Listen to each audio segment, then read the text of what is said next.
হঠাৎ করে বলে না তিস্তার জল দিয়ে দাও, আরে ভাই রাজ্যকে জিজ্ঞেস করলো না। বাংলাদেশের উত্তরাঞ্চলের প্রাণ হিসেবে পরিচিত তিস্তা নদী, কিন্তু বছরের বেশিরভাগ সময়ই পানিশূন্য হয়ে পড়ে থাকে এই নদীটি। দীর্ঘদিন ধরে ভারতের পশ্চিমবঙ্গ সরকারের আপত্তিতে ঝুলে আছে তিস্তার পানি বন্টন চুক্তি। এবারে পশ্চিমবঙ্গের রাজনৈতিক পরিবর্তনের পর নতুন মুখ্যমন্ত্রী তিস্তার পানির ন্যায্য হিস্যা বাস্তবায়ন করবেন, এই আশায় বুক বাঁধছেন তিস্তার পাড়ের বাসিন্দারা। যখন শুকিয়ে যায়, মনে করেন যখন সিজন শেষ হয়ে যায়, মনে করো আবারটা যখন নষ্ট হয়ে যায় তখন শুকিয়ে যায়, তখন আমরা কিছুই পাইনি। এখন পানি নেই আমাদের, এখন পানি হইলে আমাদের একটু আবার সুবিধা আছে, পাট এখন সবকিছু শুকনা। পশ্চিমবঙ্গ যে নতুন সরকার আছে তার কাছে একটাই দাবি, যেন হঠাৎ করে পানি টানি না আসে, আমরা যেন বন্যায় প্লাবিত না হয়ে সুন্দরভাবে আবার সুবাদ করে জীবনযাপন করতে পারি, এইটাই ওনার কাছে আশা। মানে পানিটা আমাদের যখন দরকার তখন তো দেয় না। এখন মনে করেন আমরা নদীর মধ্যে একটা ফসল গাড়ি, মনে করেন দেখা গেল সর্ষে ফেলাইলাম কি পেঁয়াজ ফেলাইলাম, ঠিক আছে, এখন যে সময় তুলবো তার কিছুদিন আগে, মনে করেন 20 দিন 30 দিন আগ পাকে আমাদের পানি ছাড়িয়ে দেওয়া হয়। আমাদের নদীর পানি যেমন ছিল ওইরকমই থাক, ওরকম থাকলে মনে করেন আমরা একটা আবাদ করি লাভবান হইতে পারি। যখন মনে করেন পানি লাগবে সেই সময় ছাড়িয়ে দেবে, যখন লাগবে না তখন মনে করেন যে দেবে না। প্রয়োজনের সময় তো আমরা পাই না পানি, আর যখন অপ্রয়োজন হয় তখন তো মনে করো আমরা হাবুডাবু খেলাই। পশ্চিমবঙ্গের মনে করেন নতুন সরকার, তাদের কাছে আবেদন এতটুকু যে হঠাৎ যদি আমাদের পানি ছাড়ি না দেয় তাহলে আমার মনে করো খুশি। উত্তরবঙ্গের কৃষি, জীবিকা আর প্রকৃতির সঙ্গে ওতপ্রোতভাবে জড়িত তিস্তা নদী।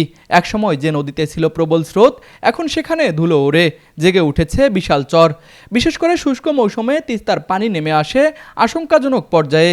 এতে বিপাকে পড়েন লালমনিরহাট, নীলফামারী, রংপুর, কুড়িগ্রাম ও গাইবান্ধা জেলার কয়েক লাখ মানুষ। এর ফলে একদিকে যেমন ব্যাহত হচ্ছে কৃষিকাজ, অপরদিকে দেখা দিচ্ছে পরিবেশগত বিপর্যয়। টুকিটাকি জাল হয়ে যায়, যা আপনাকে পাই এখানে যে বউ বাচ্চা খোয়াই। আর পানি আসলে আমাদের মনে করো আবাদও, কৃষি আবাদও ভালো হবে। আবার এই যে উঁচে জমিগুলো যা আছে, এই উঁচে জমিগুলোরও ফসল ভালো হবে আর কি, যদি ভারত সরকার আমাদের কিছু পানি দেয়। এখন পশ্চিমবঙ্গ যে সরকার পাল্টিয়েছে, যদি আশা করি যদি পানি উনি দেয় তাহলে আমরা পাবো আর কি। সারা বছর পানি দিলে আরও ভালো হবে, আমাদের ফসল ভালো হবে।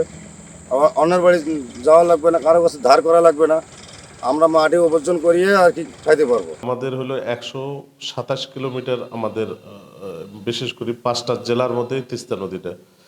ভারতে মোটে হলো আপনার মাত্র তাদের ওখানে 43 কিলোমিটার। তাদের অংশে কিন্তু তারা মোটামুটি দোনো সাইডে তাদের বাদ দিয়ে তারা পানিটাকে কন্ট্রোল করছে। কিন্তু আমাদের যেটা চাওয়া, আমাদের যে 127 কিলোমিটার যেটা তিস্তা নদী, সেখানে আমরা কোনো পানি পাই না। আমরা যখন শুকনো মৌসুমে আমরা কোনো পানি পাই না, এবং বন্যা মৌসুমে তারা এমনভাবে পানি ছেড়ে দেয়, আমাদের এলাকা, বিভিন্ন এলাকা প্লাবিত হয় এবং মানুষ পানিবন্দী হয়ে যায়, এবং ফসলি আবাদি মানে বিভিন্ন আমরা এখানে সমস্যার সম্মুখীন হয়ে যাই।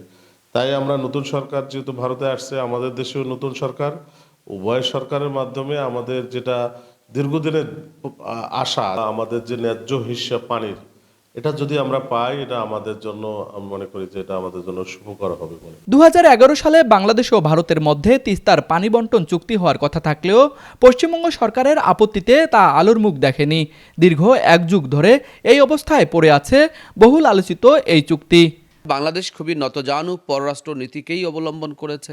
ভারতের ইস্যুতে তারা পানি চায় পর্যন্ত নাই। 2014 সাল থেকে ভারত একতরফা পানি প্রত্যাহার করে, এবং একতরফা পানি প্রত্যাহার করার কারণে এখানে লক্ষ লক্ষ কোটি টাকা ক্ষতি হয়েছে।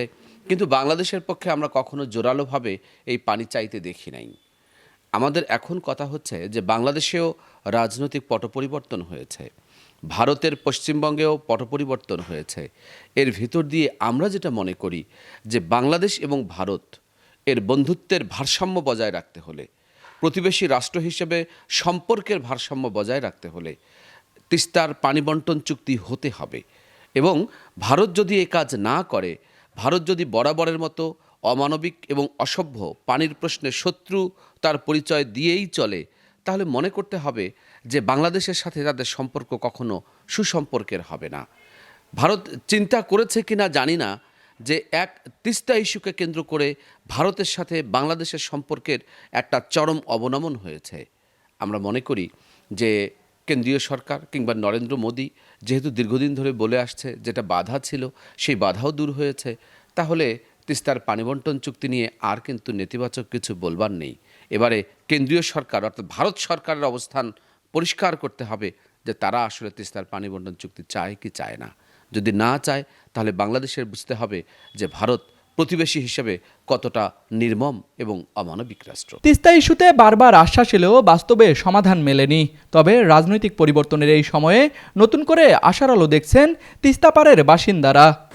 পশ্চিমবঙ্গের মমতা সরকারের তীব্র আপত্তির কারণে দীর্ঘদিন ধরে পানির ন্যায্য হিস্সা পায়নি তিস্তা পাড়ের বাসিন্দারা। রাজনৈতিক পট পরিবর্তনের কারণে এখন তিস্তার পানির ন্যায্য হিস্সা পাওয়া যাবে কিনা সেটি এখন দেখবার বিষয়। তিস্তার চর থেকে রাশেদ হোসেনের ক্যামেরায় তুষার আচার্য, RCTV।